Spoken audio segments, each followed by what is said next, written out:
What's going on, guys? So I have a Gen 4 Zx10r, and I'm going to be doing the Gen 5 body conversion.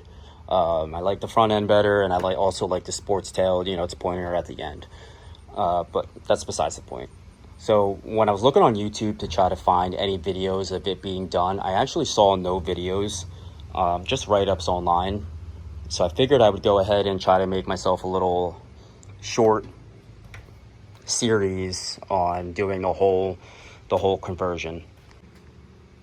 So I'm actually going to start with what you're actually going to need to do the whole conversion. You're going to need the aluminum rear subframe, and obviously the under tray. Now I'm not sure if the side pieces are the same compared to the Gen 4. Not really quite sure. But I just ordered a whole subframe, the whole undertail of the bike. You're obviously going to need the taillight. I got a smoked one here. Obviously, I just like that better. You're going to need the Gen 5 front fairing stay for the dash and to attach the front fairings. And then here are going to be the Gen 5 headlights, because they are actually not the same shape or size as the Gen 4. Now I am going to have some parts for sale, obviously, because I'm taking them off the bike and I have nothing to do with them. I have the rider and the passenger custom comfort seats that have gel in them, gray stitched Ninja and Zx10r. Now the rider has a few holes right here, whatever. Now the fairings, I'm not going to sell them just because I don't feel like shipping them, unless if you're local to New Jersey and you could pick them up. I have the double bubble zero gravity windscreen, and then I have down here the KT Racing red Demon Eye headlights. Also for sale, I have the Hot Bodies smoked undertail. So instead of the tail light up here, it's down here. So for the tail, you're just going to take the 4 screws here off.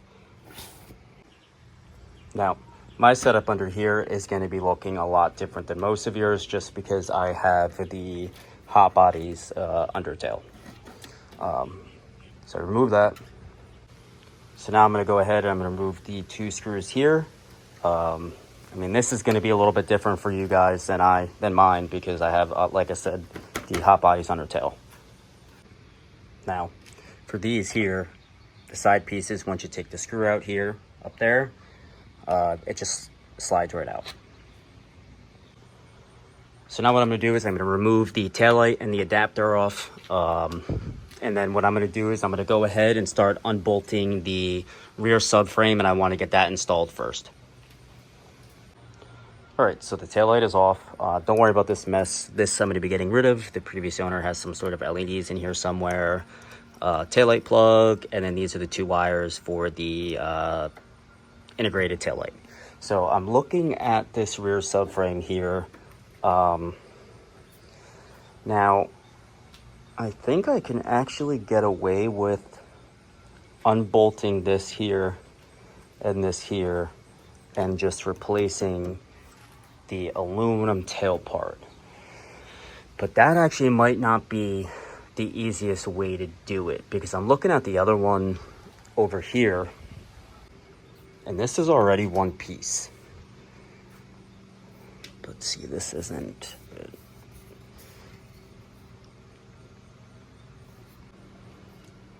So looking at this piece, the side, I'm not really even quite sure what this is. It's metal though. The frame, I'm just going to call it, is actually pretty scratched up on here compared to mine.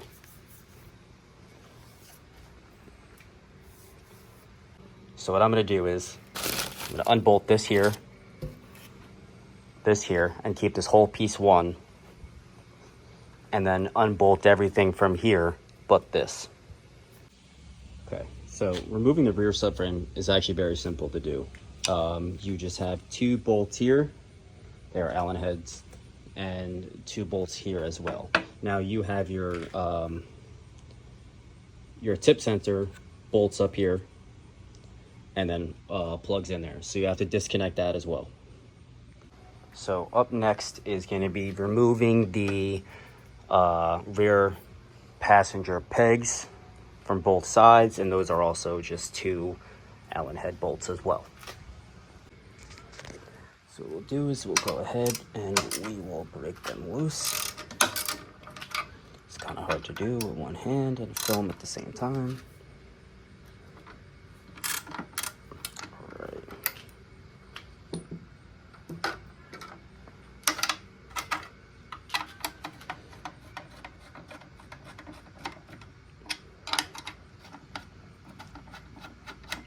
And then you're just going to be doing the same for the other side. So now I need to remove the batter tray here. I'm going to be moving a bunch of, this wiring here. I'm getting rid of the quad lock charging head because we have to remove this under tray here to replace with the Gen 5 one. So I think what I'm going to do, I'm going to remove these 2 here, which are for the gas tank. And also the side frame here. I wasn't going to remove this, but I think I'm actually going to see in here a little bit better. So I'm going to remove this frame portion on both sides. So I'm also, I looked a little bit into here before I started taking these off. You have 2 Allen heads, one there and also one on the inside as here as well. So actually, while I was loosening these 2 here for the metal side frame, I guess it pulled away from here and allowed the whole bottom tray to actually just drop down. So now, after disconnecting the battery and everything, I popped this out of that spot, popped the rest out of like the other little holders and so on, and we are going to see what's holding it in up here. So it is something up here that we're gonna have to actually remove these side pieces. All right, so I got everything removed here, everything unbolted. Unfortunately, this is still attached up under the tank, which I really didn't want to do. And now I'm going to have to pull up the tank or prop it up. So I'm gonna start here and take off this bolt and this bolt here, and vice versa on the other side, and then pop this off. So this side, once you get them off, I'm gonna pop it out. I believe there's a little clip in here. Yes.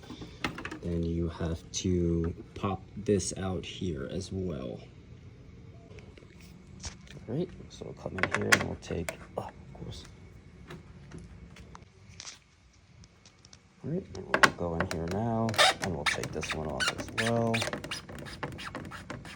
Now this side, if I'm correct, there is nothing attached to it and should just pop right out. So what I went ahead and did was I popped off this piece right here. And I'd like to put these screws back in where they come from, just so I can remember, when it goes back together, what goes where. So now what we're gonna go ahead and do, these are gonna be 8mm. We're gonna take them off both sides, and I should be able to pick up the tank. Okay, so what I went ahead and did was lift the tank up. Why are you not coming up right now? Okay. And there's actually push pin all the way at the end and on the other side to get that tray completely out. All right, so I was able to get that out. The piece is right here, after some clips up in the front and on the side. So next thing I'm gonna do is I'm gonna take this apart to slide this in and secure this first. Then I will install, I'm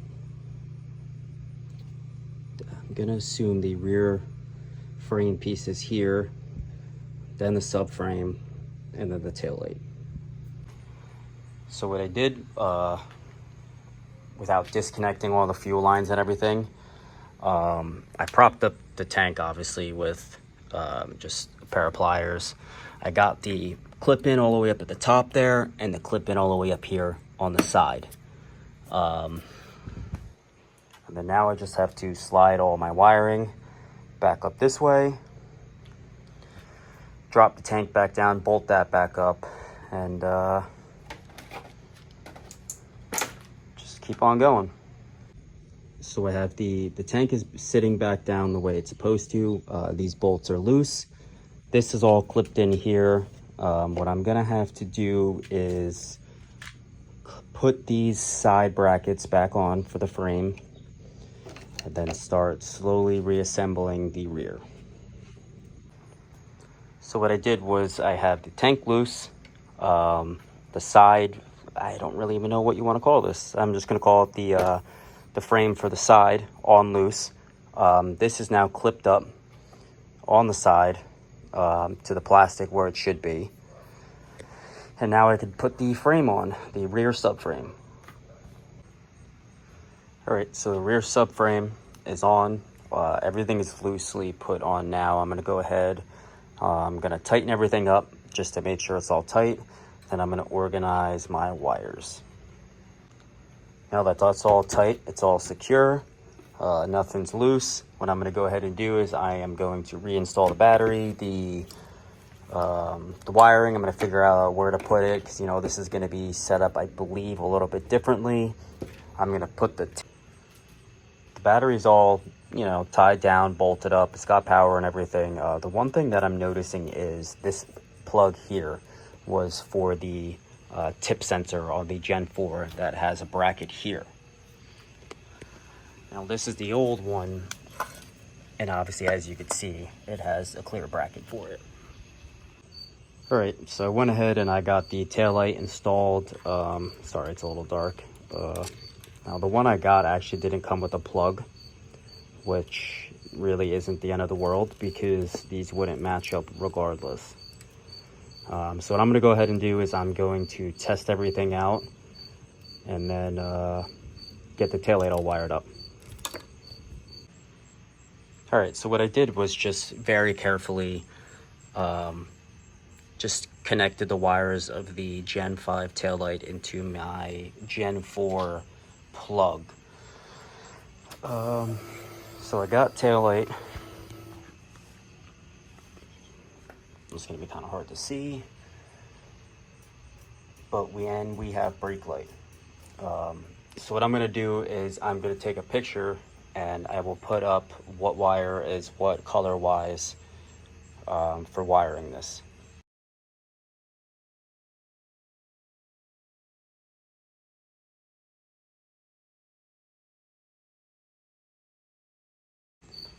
All right, so what I did was I went ahead and butt connected them together. This is just for now until I go to work tomorrow and get some heat shrink. I just wanted to make sure everything works. We're pretty good. I can't help you guys out with the turn signals because my plug was already cut off, but that's left.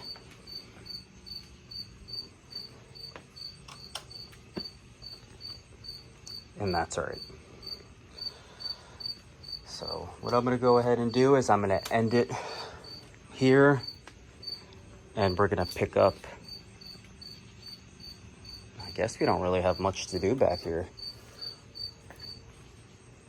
But yep, we'll continue this tomorrow.